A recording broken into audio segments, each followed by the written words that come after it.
Hi everyone, and welcome to a special video, or a special introductory video I suppose this should be called.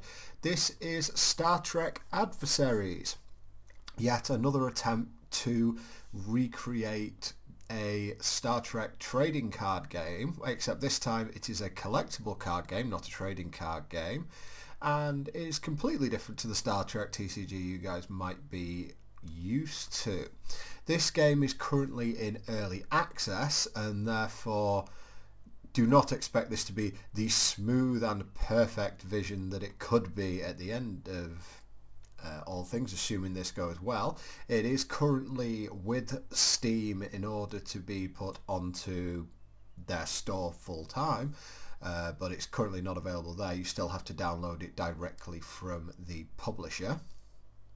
However, what I thought I'd do is just go over this game as it stands, what my opinion of it is. I do have a fairly lengthy history in trading card games overall, or collectible card games. I used to play Magic the Gathering an awful lot. The game I would say this is closest to is probably Hearthstone. In fact, you'll see a lot of similarities to Hearthstone in it if you are familiar with that. However, there are certainly differences, and we will go over those as well. First of all, I think the game looks really good, and in fact, it has got an awful lot better recently as well. I took a little bit of a break from the game while I was getting my computer fixed, and it turns out that it was just really... It turned out that it was updated a lot in the couple of weeks that I was there, so there does seem to very much be continuous development behind the game. The idea that the creators have come up with, currently the player population is very low. However, obviously once the game trundles out, we'd hope that that would increase. But in order to playtest a lot of the mechanics, you have the AI that you go up against for the vast majority of this. You can still go up against other players in a multiplayer environment, but for the sake of making this video easier, I have decided to play against the AI. Now, we actually have two currencies in the game. We have command points, and which are mainly used now to purchase skins. Originally you had to purchase these things, which are flagships with command points, but they decided to change that up a little bit on this side. And the second currency is Latinum, which I'm sure you guys are all used to. Now, with this being a collectible card game, there has to be ways of crafting the cards. In trading card games, you generally trade them between each players. In a collectible card game, you have to craft the cards. And in this case, Latinum is the currency you're going to need for those. But also, there are certain game modes which require Latinum to play. And so this is going to be the currency you're going to be concentrated on the vast majority of the time. The game's model, I believe, is going to be very similar to Hearthstone in the fact that it is free to play, and if you're good enough, you will be able to, quote-unquote, go infinite and grind the game. But if you want to sink money into the game, you absolutely can do. So the first thing you're going to need when you're building a deck for this game is you're going to need a flagship. And there are each of these icons that you see on screen are differing flagships, and they all have different abilities. So again, coming back to Hearthstone, this would be your hero.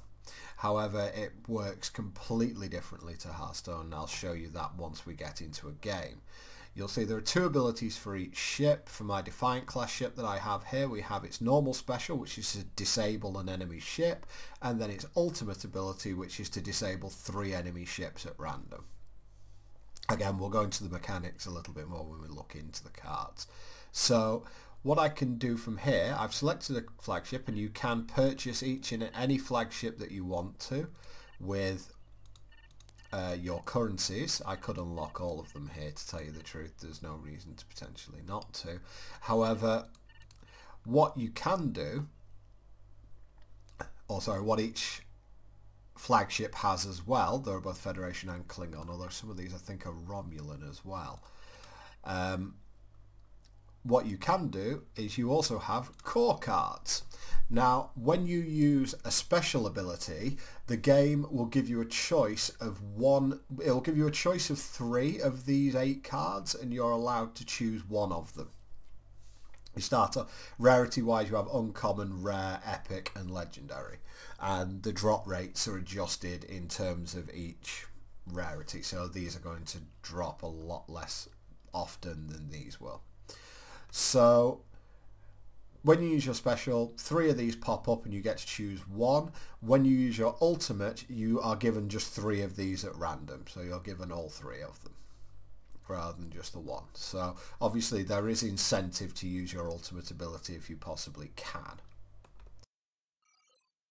Now the ship that I actually have, or I'm using most, is the Defiant, because I have a deck built around disabling, but there are a lot of ways you can go, and currently there's not a huge amount of information out there about what types of decks are great, but we've been given, it looks like 50,000 Latinum, so we can pretty much craft everything in the game with that.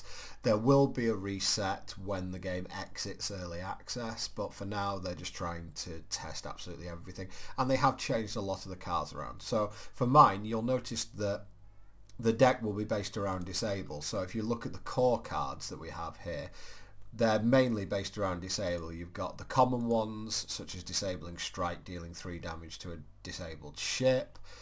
Prototype runabout, which disables a ship when it comes into play and then gains +1 attack whenever a ship is disabled. I've had this thing up at around 20 power when I've played the game.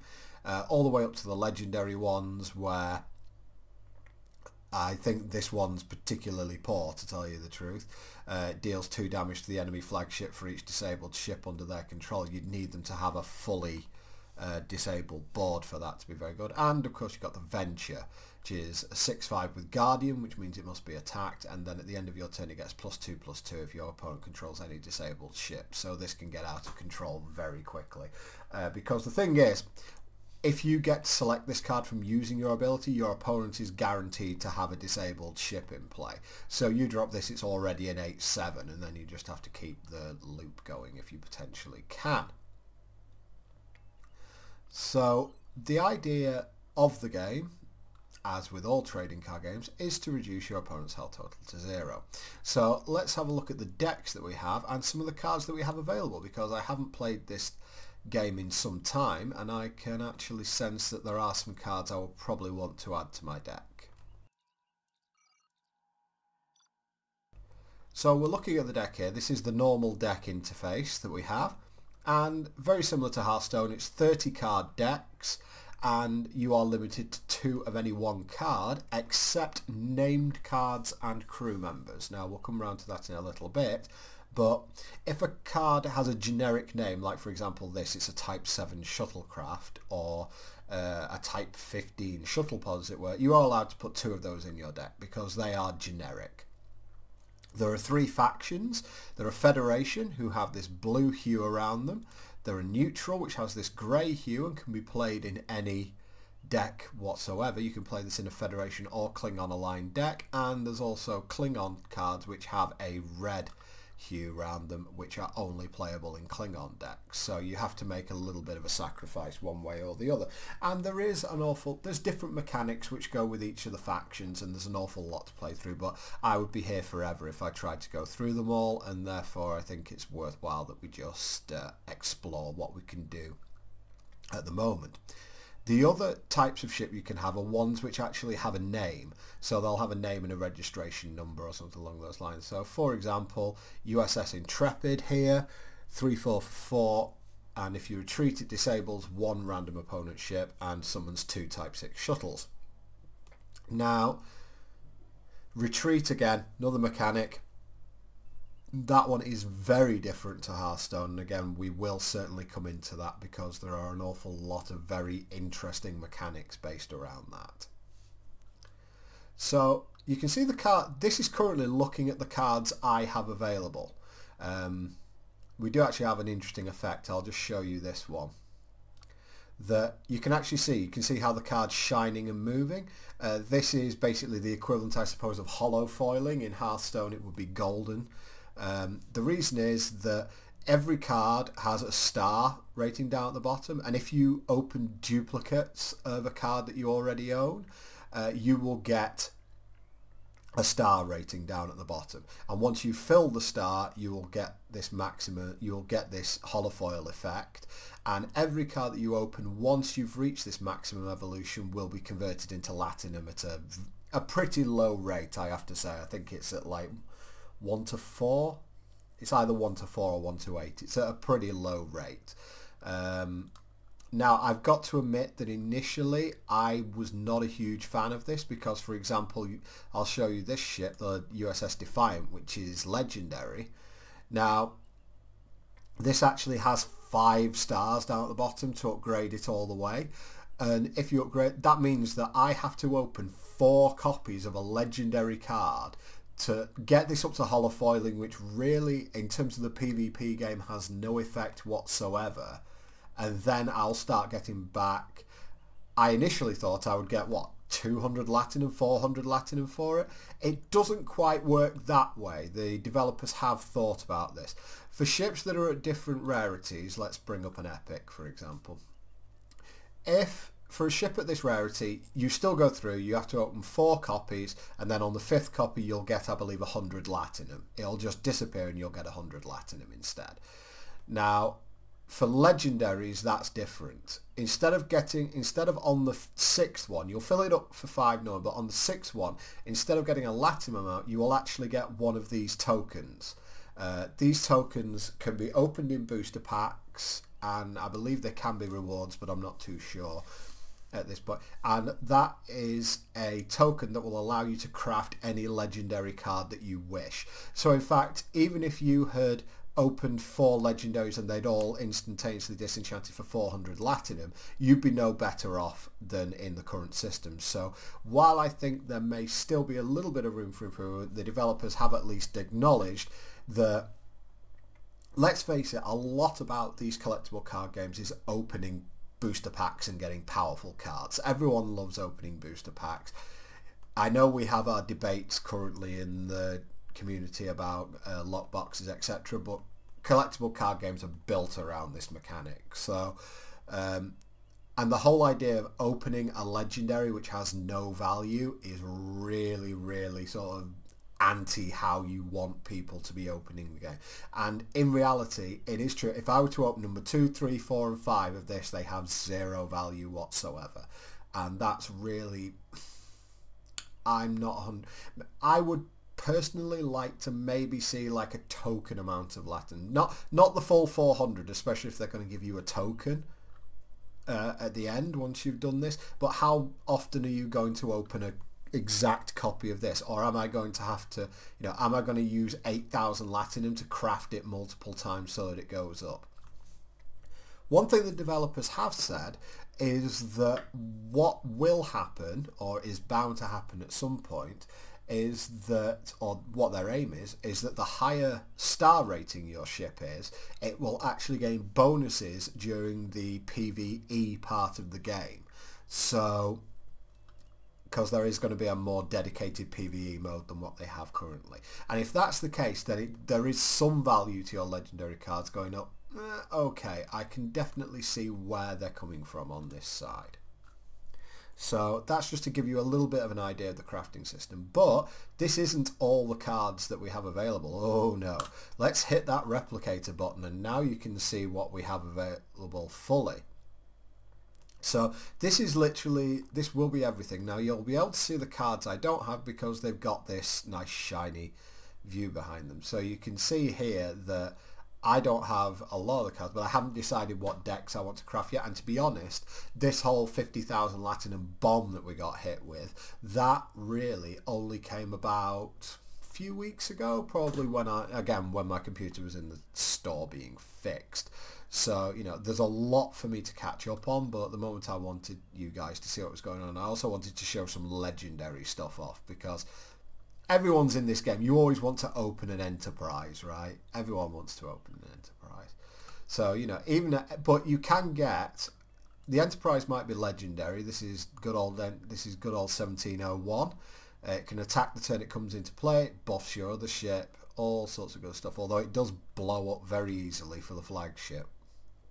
Now, obviously, Yorktown, piece of trivia for anyone. I believe that this is the ship that was eventually redesignated 1701A. I think it was the Yorktown that was renamed that. So again, Constitution class ships apparently have haste, it appears, and it gives a ship Guardian when it comes into play. But then you start seeing the stuff that's right at the top of the curve, and this is the stuff that's really good. And obviously, it's cool playing around with stuff of the thing. You've got the Valiant here. You know, hopefully it's not being commanded by a load of cadets. 1701A here, really powerful ship that looks like there. Defiance. And yes, there are some, and here's Voyager as well, which actually does create an ablative Voyager as well, which is quite interesting, shall we say. Now, obviously, I have billions of Latinum here, well, 50,000 Latinum. So if you guys do want to see anything, you know, I'm showing off quite a few other things here. If you guys want to see anything, or decks that you want me to try out, if you've had a look at this game but you're not quite sure where we're going with it, then by all means just let me know. The neutral card, I'm just going to go to Legendary because some of these Legendary cards you will really love. I think these are really fun. Anyone who's a fan of Hearthstone might recognise this as pretty much a Leroy Jenkins clone, but instead of giving your opponent 2/1/1s, your opponent draws a card, which probably makes this better than Leroy, to tell you the truth, because the only time you're going to cast this is when you're going to kill your opponent, and there's no... there really isn't any kind of downside to... there's no instant speed interaction in the game, very similar to Hearthstone. You'll notice this as well, Trample. That's taken from sort of Magic the Gathering. Well, it is taken from Magic the Gathering, the whole idea of it. And it's basically, if you use this to attack a ship for some reason, you attack a ship, and any damage that you do over killing the ship is done to the hero ship behind it. Valjean, this is the Marquis runabout that Chakotay and Torres and the rest of the Marquis crew took to the... well, didn't get taped to the Delta Quadrant, but you get the idea. Destroys a ship with Guardian. That's more a value legendary than actually really good one. Yeah, 8472 Bioship. Jamming is an ability that is incredibly powerful. This game has ships attacking ships, and what happens when they do is they deal their damage to each other. Jamming is when the ship attacks, it doesn't take damage back. So really, if you get on these sort of ships with jamming are designed to be used in a very offensive deck where you have board position and then your opponent can't ever get back into it because he can't destroy your ships. And also this deals 2 damage to 2 ships when it comes into play. It's very powerful. Don't know what's going to happen if they bring the Planet Killer in. Maybe if you control this and 2 others, you can like nuke the... they'll do some kind of thing where if you control sort of 4 of these or something, you can blow up the enemy hero ship or something like that. The old Lorsborg ship. Borg Tactical Cube. This is pretty much, I think, Hogger from Hearthstone. Pretty much same idea, except it's a 5/5 that produces 2/2s with Guardian as opposed to a 4/4 that produces them. But again, super cool. The Kriegta, which I'm pretty sure it wasn't the Kriegta which... oh yes, it was the Kriegta that stole the USS Stargazer. Yep. And finally, yep, it's a Borg cube, and it also has a little sphere in there. But this is an example of a ship, and this is something which uses the digital card space in a way, is that when I first played this game, this was a 10 mana 8/8 that healed its hit points completely at the end of every turn. Now it's changed to being a 10 mana 9/9, but it only restores 6 hit points. Was that balance reasons? Was it something else? It could really be anything. The next thing we have, or the final thing before I want to get on to anything else, is crew. Now, yeah, they all have emotes in the game as well. You'll notice if I bring up a ship, let's bring up the Defiant here. You'll notice that it has 7 in blue and 6 in yellow. Now they are its attack and defense values, no problem there. But you'll also see the little man or woman or person icons underneath them. This means if it's under blue, it has 1 command space. And if there's one under yellow, it has an engineering space. Now you'll notice on... when Rom's done crying, you'll notice that there's a number in each of these areas. Now, what this means is if Rom is deployed in a command area, he does nothing, or at least he doesn't add anything to the value. If he is put into the engineering put, he adds 2 to that value. So if I were to put him in an engineering slot on the Defiant, he would give it +2 in that area. And when you play him, neutralize target ship, which basically means remove all text from that ship, so it loses all abilities. But yeah, we've got all the happy-go-lucky guys. Here we've got the Borg Queen. I am the Borg.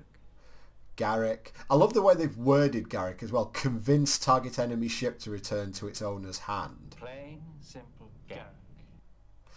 Yeah, very similar. I think there was an episode of DS9 where he basically just completely shit-talked someone into letting the Defiant go through by basically threatening them. And all the way up, yeah, we've got Locutus there, Odo, Law. They're all here, all the gang's here, even Q. Eat any good books lately? I love like little emotes like that. Still, the other one thing I should mention, there is another limit to your deck in that this is to kind of stop a monster amount of pay to win, although I'm not sure how much you're going to do. You are only allowed a maximum of 3 legendary ships and 3 legendary crew. So no deck, you can't just do what you potentially can in Hearthstone and just build a 30 legendary card deck. You can't do that. Whether you would want to anyway is thing that's up for debate, because as you can see, all the legendary cards are pretty expensive, so you would have almost no curve, but we will get into that soon. Just looking at the core cards again, here's my core card. So I suggest what we do is we will go into a game and I'll show you the game in action. And what I have actually done, I have recorded an arena run, or a Quarks arena run, which is basically the games, again, similar to Hearthstone. It's the arena thing from Hearthstone where you get put up against opponents and you keep playing until you lose 3 games and you get rewards based on that. Now, I don't think that the quality of it in terms of resolution is going to be quite as high as this video, because I didn't record it live because it would have taken a little bit too much time, and I was thinking of doing some post-editing on it. When you do a little bit of editing, it does lose a bit of quality, so I might just release that just because I think it's good for you. It'd be good to learn from, but in future I think that pretty much all my content will be done live. So when you're ready, you just hit ready, select one deck. You can have up to 3 decks stored per ship, and as you can see, there are a few people playing the game there. But what I'm going to do, I'm going to select a enemy. I'm going to go for Gorkon. The reason I'm selecting Gorkon is that Riker is actually a mirror match, and that just gets annoying. So play single player, a little warp emote, and here we go. So I'm going second because I've got 4 cards in my hand, and I didn't change my deck, so this deck could be horrendous from where I'm sitting at the moment. But we'll go with it, and if it's horrendous, it's horrendous, and I'll change it.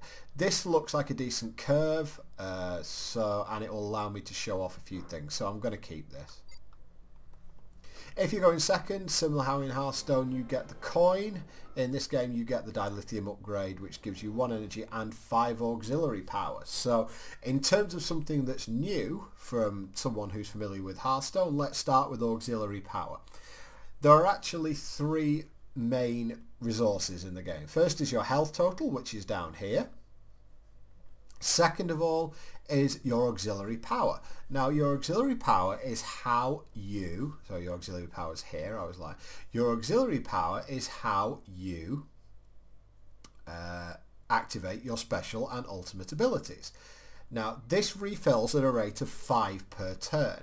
But in addition, it also goes up whenever either you take damage or you don't spend resource points in a turn. So if I were to hit end turn now, I would actually gain 6 auxiliary power because I've got 1 mana remaining. I gain my 5 for the turn, and that would get me up to 6.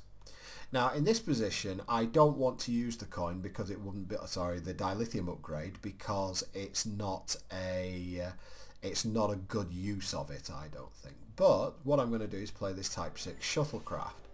Now assuming nothing badly goes wrong here, I should be able to demonstrate the retreat category as well. Similar to Hearthstone, you can see all the previous items that have happened down here. So overall I love the layout. I think the layout looks really good. And yep, that's fine. That's probably my most powerful card. Now in fact my initial thought was to retreat and play a 3-drop. However, in this case with the shuttle, it has an ability called Bloodthirst, which gives it +2 attack when it's damaged, when it's in a damaged state. So it's only got 1 health now. So the issue here is if I retreat and play a 3-drop, he's more than likely just going to either buff his ship and kill mine. Because if we look at his special ability, for 20 auxiliary power, he deals 1 damage to an undamaged ship. So if he has a way to get auxiliary power, he could potentially hit this for 1, then hit this for 3. So instead of retreating, what I'm going to do is I'm going to kill this. They're both going to kill each other, and then I'm going to play a 1-3. Now this ship, all you need to do in order to get a look at the ship is just to hover over it, and it will come up there on the left hand side, and attacking with this ship will disable its target. And that's pretty much what this whole deck's about. We have no unspent mana, so again our Orcs goes up to 10. Now my opponent's just played a 1-2 there, and this will give me a little bit of an idea to show you what the deck's about. So I can just nip this, and this ship, you can see the sparkly effects. The ship is now disabled, so that means that next turn it can't attack and it can't retreat, so it's literally just stuck there. So this gives me a little bit of a chance to play around. Now I could have put Malcolm Reed on him, on my fighter, but I felt that wasn't really necessary because I think he's going to have a better use later in the game. So I'm just going to send out another ship that's capable of disabling. That's this Constellation class ship, and end the turn. So this is a ship which gains a lot of auxiliary power going on. Now this is an interesting mechanic that you might see here. Now Malcolm Reed, you can see he gives +1 attack anyway, so I'm actually going to put him on my Constellation class ship. But in addition, whenever an enemy ship is disabled, he gives the ship he's on +1/+0. So if I attack here, you'll notice that even though I destroyed the enemy ship, it disabled it before it destroyed it, and therefore I got the +1 buff, which is quite nice. And I'm just going to kill this as well, just to back there. It also means that this ability can't be used, and yeah, it's now 5-2, which is quite cool. Now because this could be out in the open, if he has a haste threat he could get into it. So what I'm going to do is I'm going to use the dilithium upgrade. I now have the ability to use a special ability, but there's nothing in the area to disable, and I'm going to put this guy down, which is a shuttle pod which has Guardian and modulated shields. Guardian means that you must attack it, and modulating shields means that the first attack which happens against this deals 0 damage. That's annoying.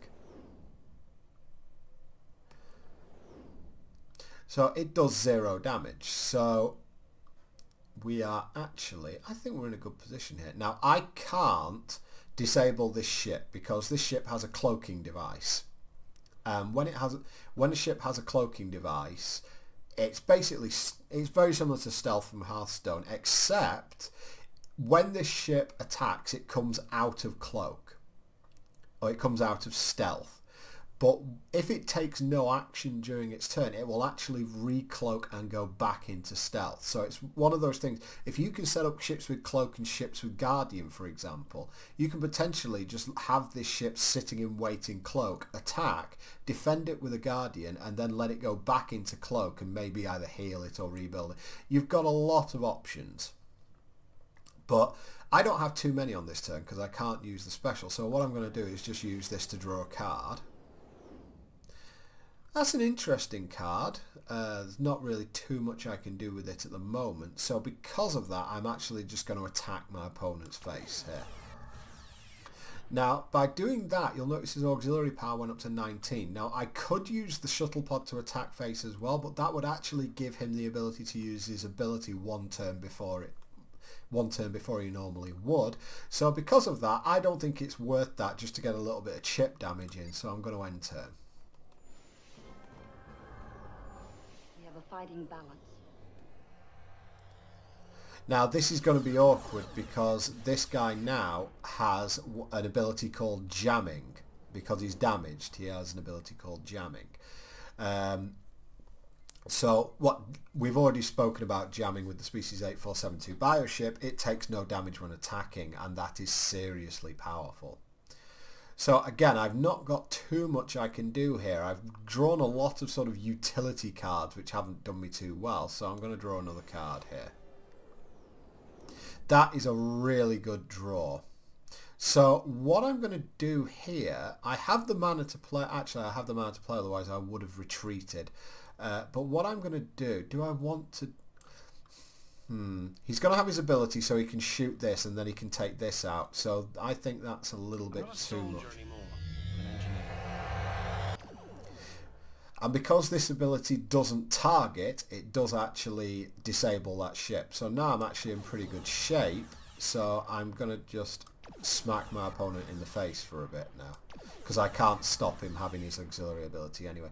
But when I end turn, I'm actually going to have 38 energy. So I'm only one turn away from my ultimate ability now.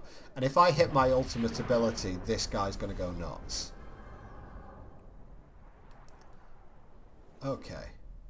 That again is another good draw because that has Guardian, so I'm quite happy with that. But the other thing I can do here, I'm actually going to use my Bajoran fighter, hit my shuttlecraft, and that allows me to trade up with this, which is quite good. I don't think there's any way I can protect my Constellation class ship here because he's just got too much in the way of stealth. So what I'm going to do is play my Odyssey, which will at least take a shot from this, and then I'm going to, yeah,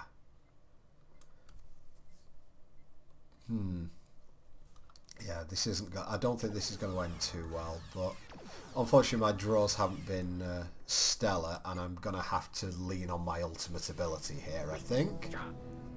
The other thing I can lean on a bit is that the AI is actively terrible, so it might throw away ships that it doesn't need to. And in fact, no, it's not made a bad...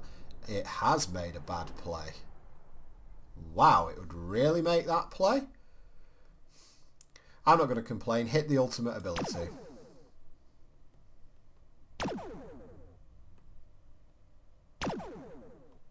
So you'll see all three have been disabled now, and I draw 3 cards.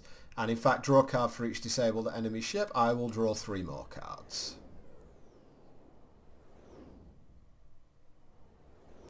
That is awesome. I love this guy. Is so good.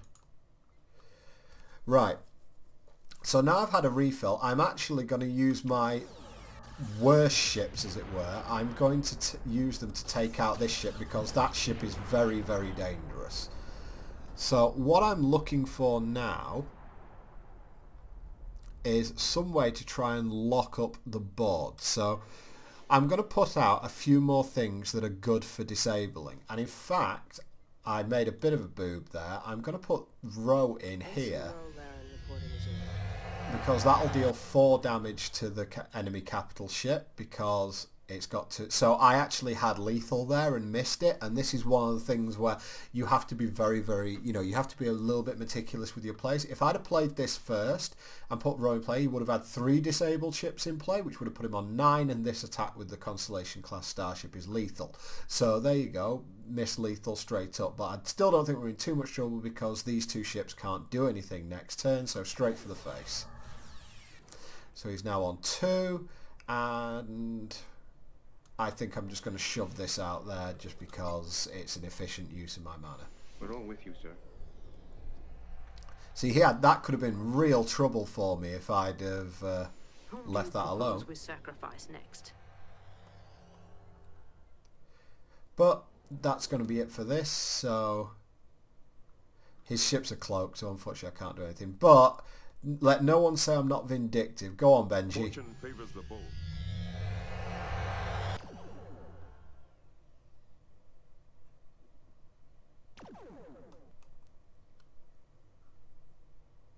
There you go.